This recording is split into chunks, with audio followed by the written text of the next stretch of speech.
багш амны хүндийн эрүүл мэндийн сургагч багш. Энэ юу вэ? Шагаан шүд.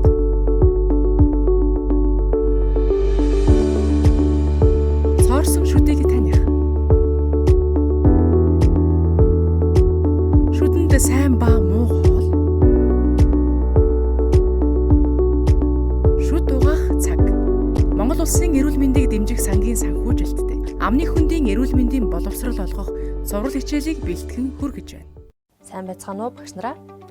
Цэцэрлэгийн ахлах болон бэлтгэл ангийн хүүхдэд цоорсон шүдийг таньж илрүүлэх чадварыг олгох зорилготой сургалтын жишг үзүүлэн та бүхэнд танилцуулах гэж байна.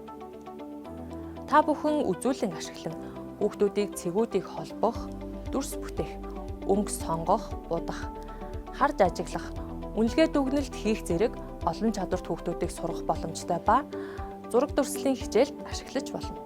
Бидэнд сургалт хичээлийг явуулахад дараах зүйлс хэрэглэгдэнэ.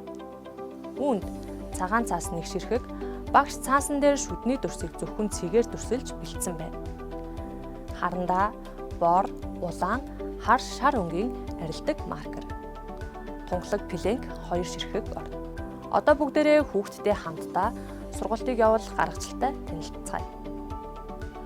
Хүүхдүүд ширээ тойрон бөгөөд суусны дараа багш сургалтад шаардлагатай дээр хэрэгслийг хүрэлцгүүц байдлаар тарааж өгнө. Хамгийн ихний алхам бол хүүхдүүд цагаан цаасан дээр өгөгдсөн цэгүүдийг харандаагаар холбож зурна. Холбож дуусахад цаасан дээр шүдний дүрс үүсгэх ёстой. Шүдний дүрсийг хүүхэд бүр бүтээж дуусмагц эхний тунгалаг пленкийг цаасан дээр давхарлаж тавихыг багш тайлбарлана. Цаас болон пленкны иргэнүүд нийлсэн тэгш зөрөөгөө байх ёстой. Энэ нь хүүхдэд нэг талаасаа эмх цэгцтэй байх чадварыг олгох ач холбогдолтой юм а. Багш хүүхдүүдэд өөдөөс харж суусан ангийн хүүхдийн шүдийг харж ажиглах даалгавар өгнө. Үүний дараа хүүхэд найзынхаа шүдний өнгийг пленк дээр өнгийн маркераар дуурайлгаж будна. Энэ үед хүүхэд өнгө таних, дүрсийн байрлалыг олж будах чадварт суралцсанаа.